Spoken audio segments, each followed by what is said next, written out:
অনেকটা আশা নিয়ে ইউটিউবে আসছিলাম আমি, ভেবেছিলাম সবাই করবে সাপোর্ট, সফলতা পাবো আমি।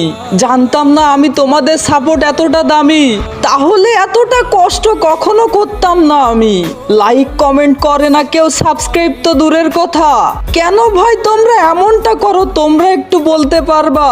বড় বড় ইউটিউবারদেরকে সাপোর্ট দেই সকলে, আমরা যারা ছোট আছি কয়জনই বা সাপোর্ট দেই আমাদেরকে? কষ্ট করে যাচ্ছি আমি তোমাদের ভরসা নিয়ে। আজ না হয় কাল যখন ভালো লাগবে আমার ভিডিও, তখন না হয় একটা লাইক, একটা কমেন্ট আর একটা সাবস্ক্রাইব করে দিও সকলে। কষ্টের পরেই সুখ আছে মানি আমি সব সময়। আর কত কষ্ট করলে জানি না সুখটা পাবো খুঁজে। বিদায় নিচ্ছি আমি আজ তোমাদের কাছ থেকে। দাবি সব সময় একটাই রাখি, সব সময় তো বড় ইউটিউবারদের সাপোর্ট দাও। আজকে না হয় সাপোর্ট দাও আমাকে, ভালোবাসি।